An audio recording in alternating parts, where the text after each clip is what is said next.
This is part 2 of Nicolas Berdyaev's chapter on hell in The Destiny of Man. The creature can feel the torments of hell only insofar as the image of God has not been completely dimmed in it, insofar as the divine light still shines in the darkness of evil phantasms. If the image and likeness of God become completely dimmed and the divine light ceases to shine, the torments of hell will cease, and there will be a final return to non-being. Final perdition can only be thought of as non-being, which no longer knows any suffering. The torments of hell are not inflicted on man by God, but by man himself, by means of the idea of God. The divine light is the source of torments as a reminder of man's true calling. The struggle against the powers of hell is the struggle to make man's consciousness so clear, strong, and complete that he can wake up in eternity from the nightmare which seems to last an infinite time. The phantasms of hell mean the loss of the wholeness of personality and of the synthesizing power of consciousness. But the disintegrated shreds of personality go on existing and dreaming, and the broken up personal consciousness goes on functioning. These dissevered fragments of personality experience absolute loneliness.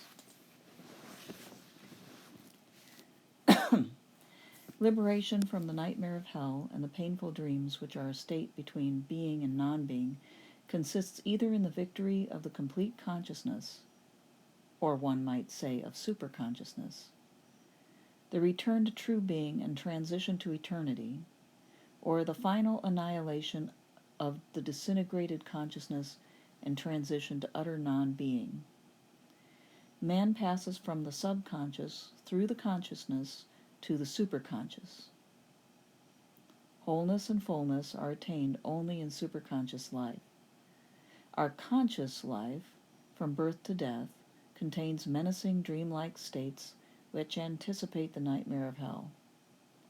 Those states are created by sinful passions, and in them consciousness is broken up and distorted by the enlightened and unregenerated subconscious. I should have said unenlightened and unregenerated subconscious. But human life contains other dreams and visions which are an anticipation of paradise. They gave us glimpses of superconscious life in which the subconscious is transfigured and sublimated.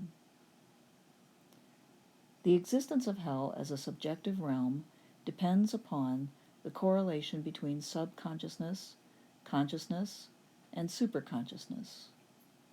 Struggle against hell consists in awakening superconsciousness, i.e., the spiritual life. If there is no spiritual life, the relation between consciousness and the subconscious gives rise to evil dreams and nightmares. Consciousness, as such, does not imply that the wholeness of personality has been attained, but it is only attaining such wholeness that we can combat the disintegrated fragments of consciousness which drag us down to hell. Wholeness of personality disappears in hell in consequence of self-absorption, self-centeredness, and evil isolation, i.e., of the impotence to love and to attain superconscious wholeness. We know all this and can study it in the experience of our own life, which passes in the intermediate stratum of consciousness. In the disintegration of personality, we slide downwards to dreams and nightmares. Final awakening is attained through spiritual sobriety, which leads to the light of superconsciousness. Spiritual sobriety and ecstatic illumination equally testify to the attainment of wholeness, which makes a return to the illusory semi-existence of hell impossible. The primary, unconscious, elementary wholeness disappears once consciousness has dawned. After passing through consciousness with its inner dividedness, the self can move either upwards to the heaven of superconsciousness or downwards into hell, in which fragments of consciousness are still preserved. Pain and suffering are connected with consciousness, and consciousness cannot be completely destroyed. The very origin of consciousness involves disruption, and consciousness suffers because it cannot be whole. But the dividedness of consciousness may become complete disintegration, and then the pain and suffering will increase. Pain ceases when either superconscious wholeness or utter non-being is attained. The daylight waking consciousness is not so sharply divided from the dreaming dark unconscious as is commonly supposed. In the ancient world, at the dawn of history, the division between them was still less marked, and man mistook dreams for realities. It was under those conditions that the myth-making process took place. The idea of hell became distinct only in the Christian era, but it originated in profound antiquity. At first it was not definitely associated with the idea of punitive justice. Hades, the subterranean realm of shadows and semi-existence, was the sad destiny of all mortals. Ancient Greeks knew no salvation from that fate. The existence after death was connected with the chthonic subterranean gods. This was the beginning of the nightmares of hell, woven out of the images of the dark underworld and the painful dreams of semi-existence. The Greeks, whose conception of life was essentially tragic, were resigned to the melancholy fate of mortals. The terrible thing was that men did not die completely, but were doomed to a semi-existence and semi-consciousness similar to a painful dream from which one cannot awake. The Greek aristocracy built up an Olympus above the twilight realm of the underworld. It was in the mysteries that the ancient Greeks sought victory over death and the attainment of true immortality. But the Greek mind had not elaborated the conception of the two camps, of the good and the wicked, of the struggle between the two world principles, and of the final defeat of Satan, pushed back into hell. Religiously, moral dualism is characteristic of Persian thought and is particularly marked in Manichaeism. It cannot be denied that the Hebrew eschatological theories were framed under Persian influences, and that the Christian conception of the devil and his kingdom had a Persian source. Strictly speaking, Christian thought has never completely freed itself from Manichaean elements. When the conception of hell became crystallized, it gave expression to the ancient instinct of vengeance, transferring it from time into eternity. The element of vengeance enters into Dante's conceptions of hell, and we can well understand Fyodorov's antipathy to Dante, whom he regarded as a genius of vengeance. Hell appeared to the human mind in two forms, either as the final doom of mankind in general, for there is no salvation and no one can enter the divine kingdom, which is for the gods alone, or as the triumph of retributive justice reserved for the wicked after the salvation of the good has been made manifest. The original image of hell is the sad dream of sinful humanity which does not know salvation and can neither live in eternity nor completely die. The second image is created by those who having learned about salvation and regard themselves as good, relegated the wicked to hell. It is impossible to suppose that hell is created by God. It is created by the devil. It is created by human sin. But the dreadful thing is that hell is created not only by the wicked and by evil, but to a far greater extent by the, quote, virtuous and by the, quote, good itself, for the wicked and for evil. The, quote, wicked create hell for themselves, but the good create hell for others.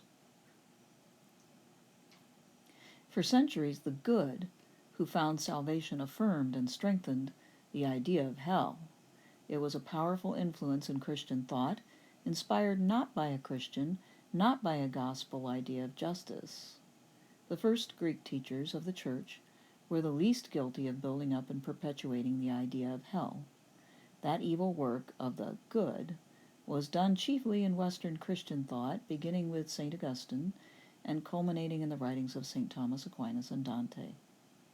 The conception of hell created by the good for the wicked is triumphant in all catechisms and in all official courses of theology.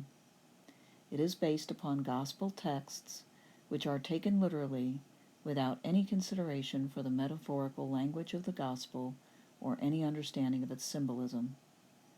It is only the new Christian consciousness that is worried by the gospel words about hell. The old rejoiced in them.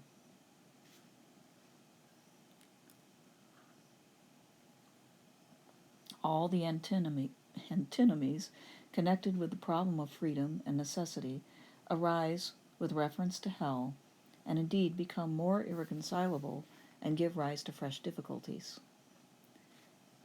If out of pity and humanity we admit the necessity, i.e. the invaluability, of universal salvation, we must deny the freedom of the creature. Origen's doctrine of apostasis contradicts his own doctrine of freedom. The salvation of the whole world, understood as the reinstatement of all in the condition prior to the fall, is conceived as the result of an externally determined process independent of human liberty. All creatures will be compelled in the end to enter the kingdom of God. Hell exists, but it is only temporal, i.e., strictly speaking, it is a purgatory. A temporal hell is always merely a purgatory and has an educative significance.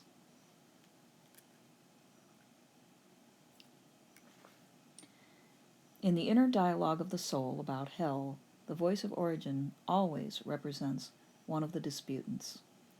When Origen said that Christ will remain on the cross so long as a single creature remains in hell, he expressed an eternal truth. And yet we must admit that to regard salvation as predetermined is to rationalize the eschatological mystery. But is it possible to maintain the opposite and say that hell and perdition are predetermined in God's creation? That certainly is still less admissible. Origen is better than Calvin. There is more moral truth in Origen than in St. Augustine.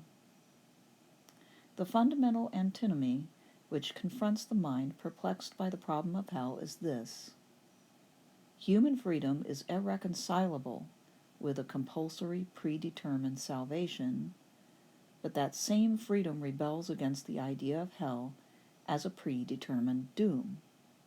We cannot deny hell because this would be contrary to freedom, and we cannot admit it because freedom rises against it.